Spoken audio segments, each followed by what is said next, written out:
오늘 본 말씀은 스가랴 1장입니다. 그래서 우리가 스가랴에 대한 개관을 잠깐 살펴보고 말씀을 나누도록 하겠는데요. 이 스가랴라고 하는 이 예언서는 선지자 스가랴가 하나님께 받은 환상과 메시지를 선포하는 내용들을 담고 있습니다. 이 스가랴 선지자의 이름의 뜻은 여호와께서 기억하신다입니다. 여호와께서 기억하신다.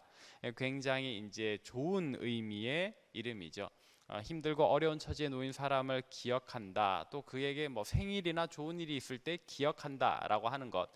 보복, 나쁜 일에 기억하는 것만 아니라면 이 기억하신다라는 의미는 굉장히 좋은 뉘앙스를 가지고 있습니다. 그래서 이 스가랴서 전체 메시지는 그 선지자 이름에 걸맞게 이스라엘, 정확히는 이 유대인들의 회복을 선포하고 있습니다.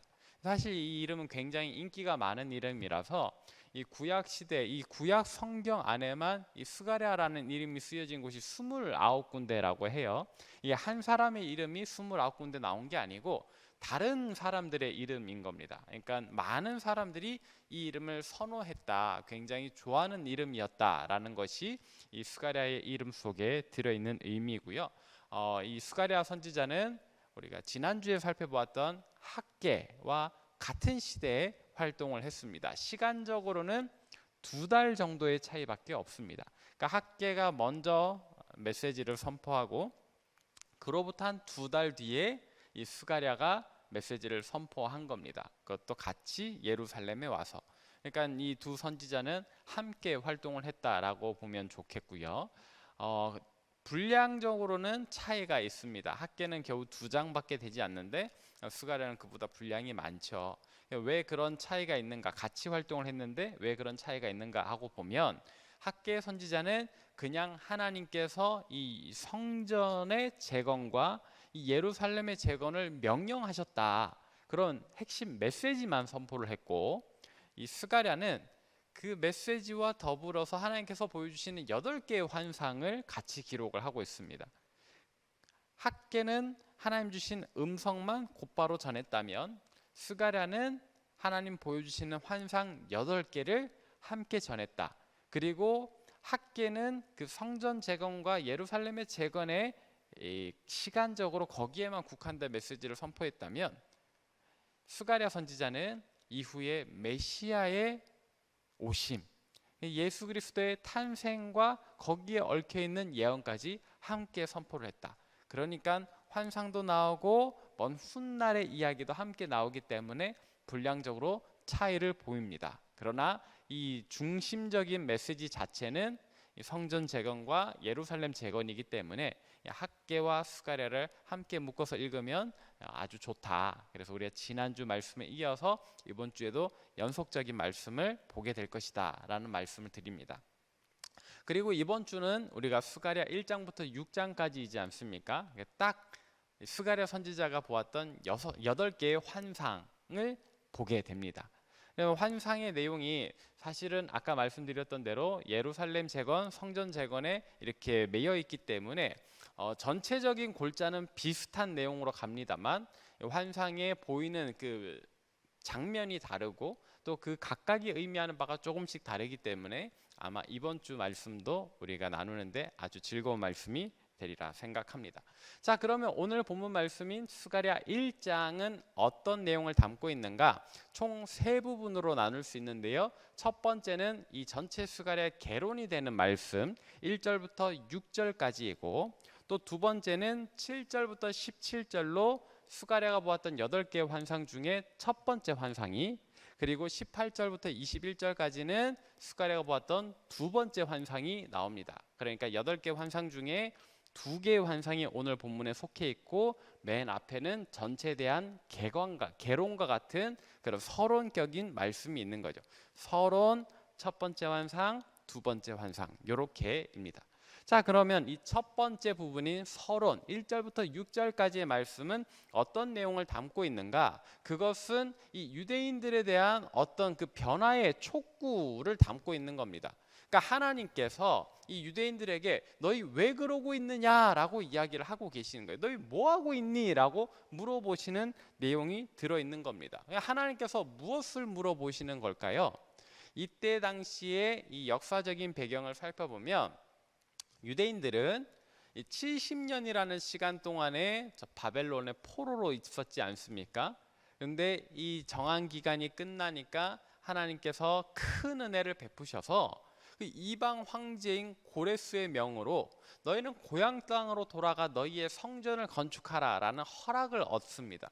그래서 이 유대인들이 첫 번째 포로 귀환을 해서 오죠. 그렇게 해서 와서 그들이 했던 일은 무엇입니까? 이 이방 황제가 명령했던 대로 성전을 다시 재건합니다. 근데 문제는 이전에 솔로몬이 지었던 그 영화로운 성전과 너무나도 비교가 될 수밖에 없는 그런 성전을 짓게 되는 거죠. 그마저도 어디까지? 기초만 놓았다. 성전의 기초만 놓았다. 바닥을 다지고 그 위에 그냥 어떤 그 약간의 제단 정도일까요? 그러니까 어떤 완벽한 구조물을 지은 게 아니에요. 딱 성전을 완성한 게 아니에요. 성전의 기초만 놓았다. 거기까지만 해도 이 바벨론에서 태어난 스가랴도 바벨론에서 태어났거든요.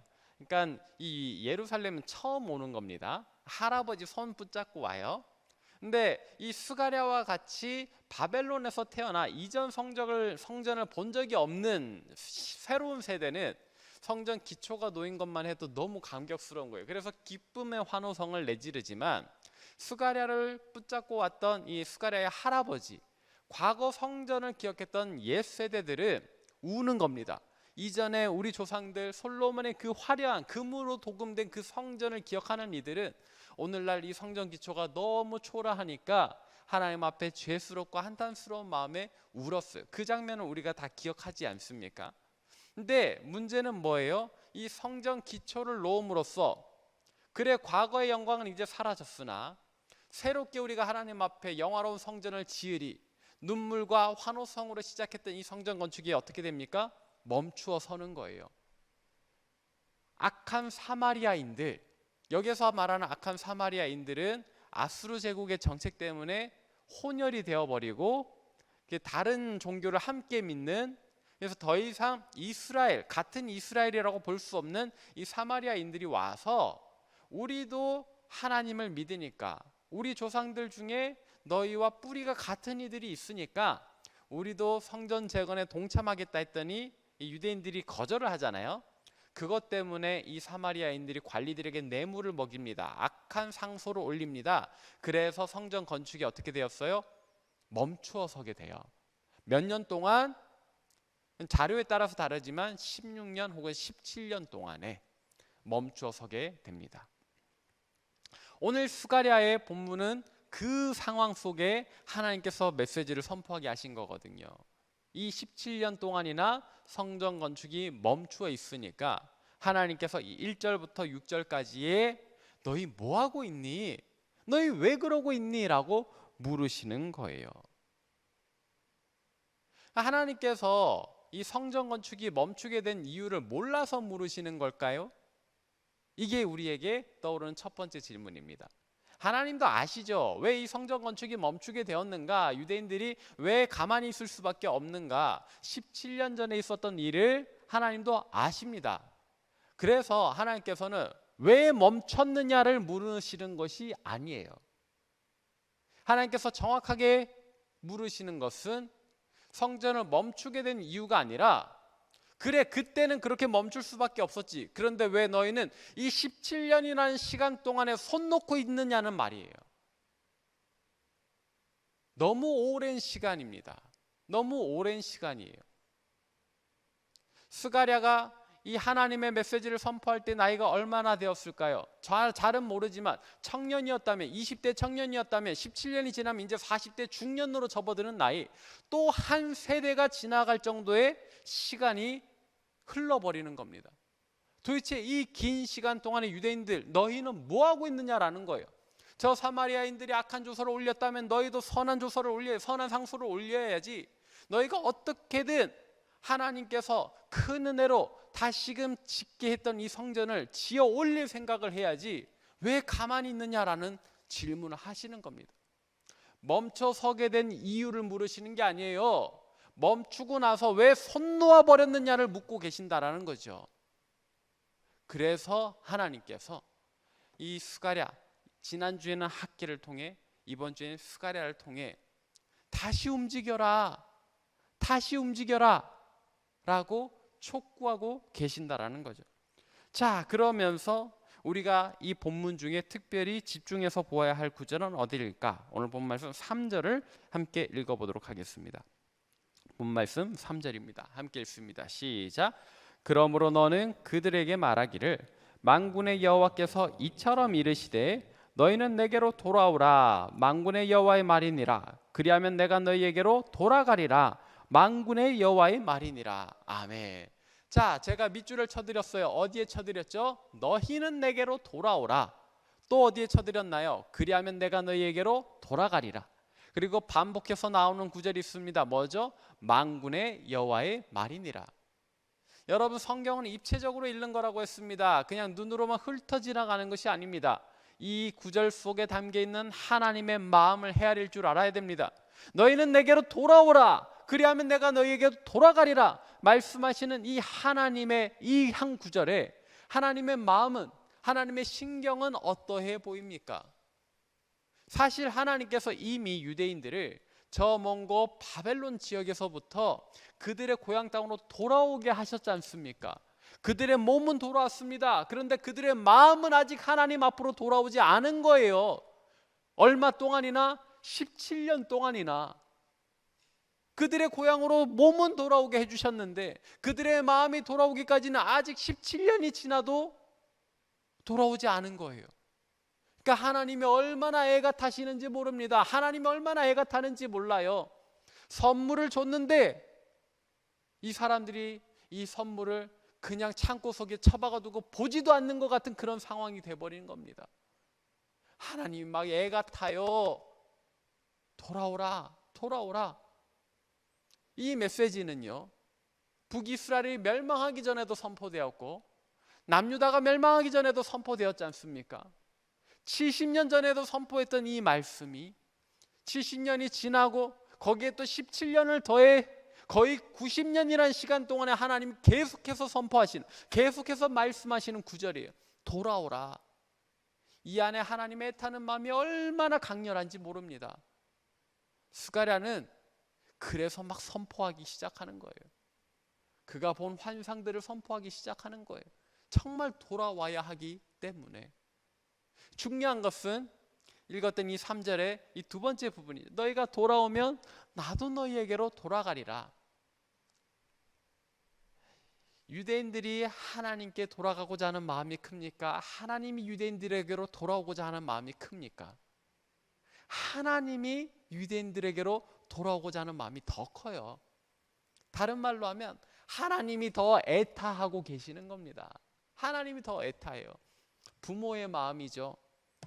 저도 자식의 입장에 있는지라 제 부모님이 늘 감사합니다만 신기한 것은요, 제가 드리기는 요만큼, 때로는 못 드릴 때도 있고 한데 저희 부모님은 평생을 저한테 주셔놓고도 더 주지 못하셔서 늘 아쉬워하시더라고요. 미안해 하시더라고요. 여러분들의 마음도 그러시지요.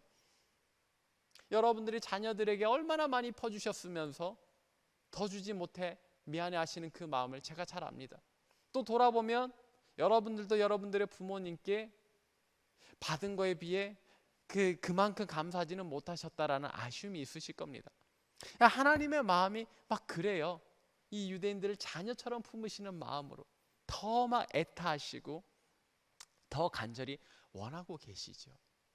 우리는 사실 이 스가랴 1장 1절부터 6절까지만 해도 스가랴 전체를 읽은 것이나 마찬가지인데, 그래도 이 환상의 내용이 궁금하니까 오늘 본문의 나머지 부분들 한번 살펴보겠습니다. 7절부터 17절까지는 스가랴가 보았던 8가지 환상 중에 첫 번째 환상인데요, 요약을 하자면 화석류 나무 사이에 선 여호와의 천사 환상입니다. 화석류 나무 사이에 누가 서 있대요. 어떤 사람이 서 있습니까?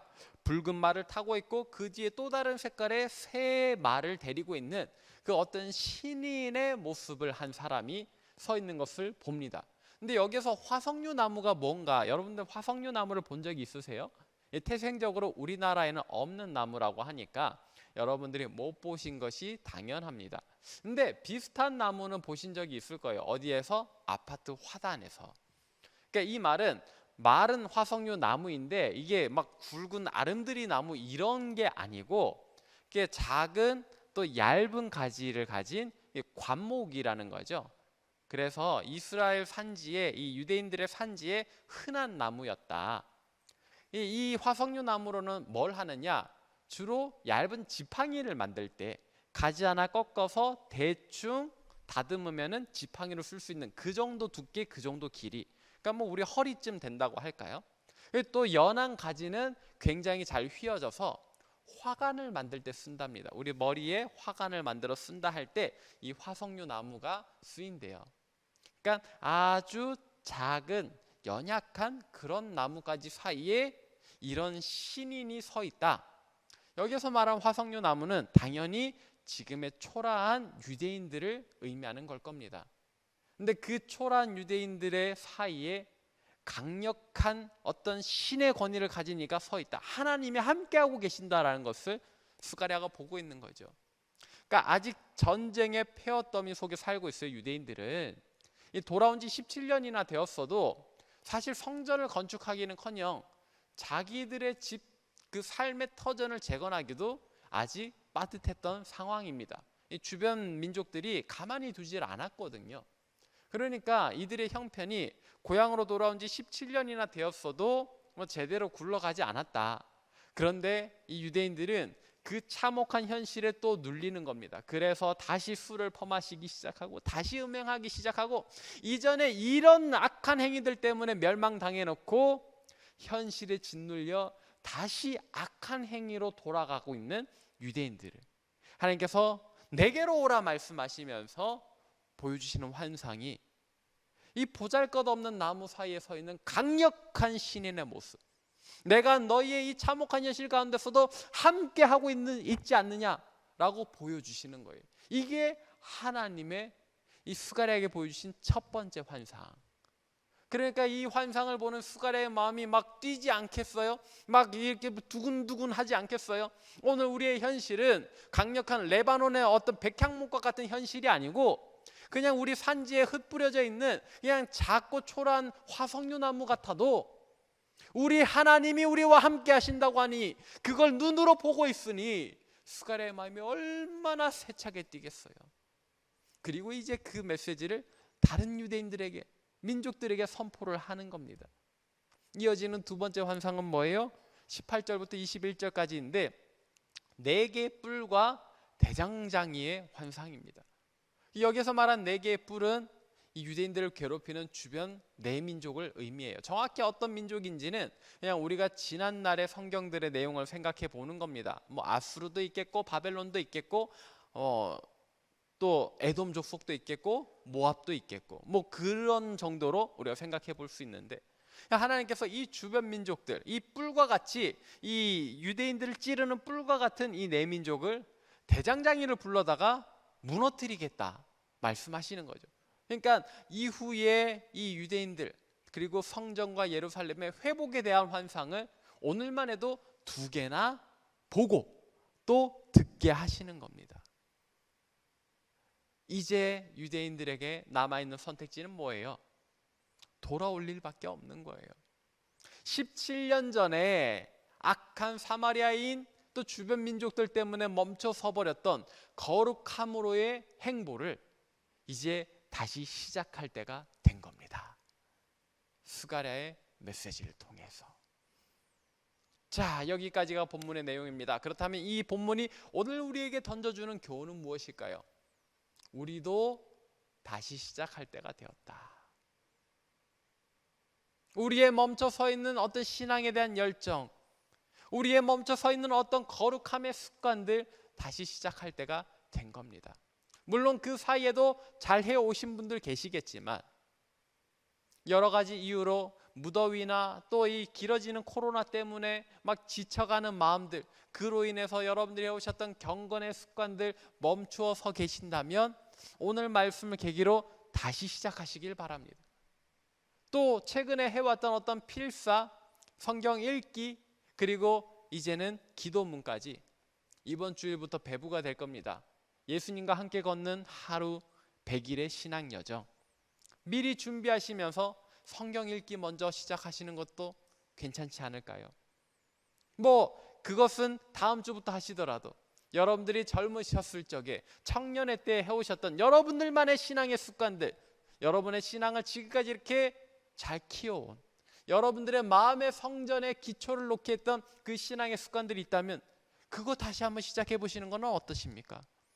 뭐든지 좋습니다.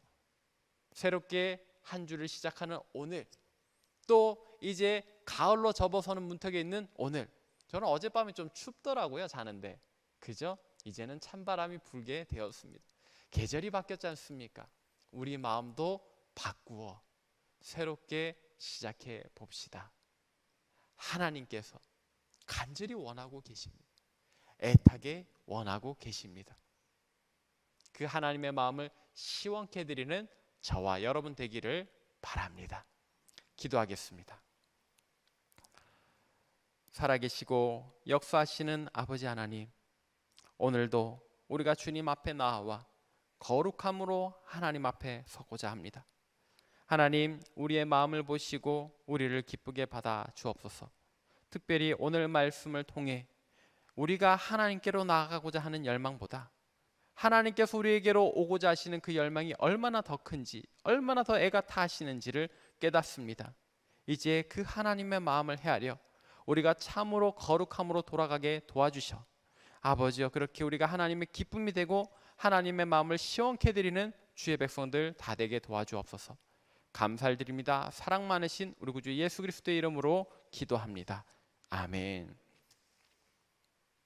이제는 우리 주 예수 그리스도의 은혜와 하나님의 지극하신 사랑과 성령의 위로하심이 우리에게 돌아오라 말씀하시는 하나님의 그 애타하시는 마음을 헤아리며 참으로 주님 기뻐하실 거룩함의 습관을 다시 시작하고자 다짐하고 결단하는 이 자리에 모인 모든 주의 백성들 머리 위에, 또 각자 삶의 자리에서 온라인으로 주님 앞에 기도하는 주의 백성들 머리 위에, 그리고 세계 각지에서 목숨 걸고 사역하시는 선교사님들 그 가정과 사역 위에, 또 코로나19로 아파하고 신음하는 우리 조국 대한민국과 저 북녘 땅과 온 세계와 열방 위에 이제로부터 영원토록 함께하옵시기를 간절히 축원하옵나이다.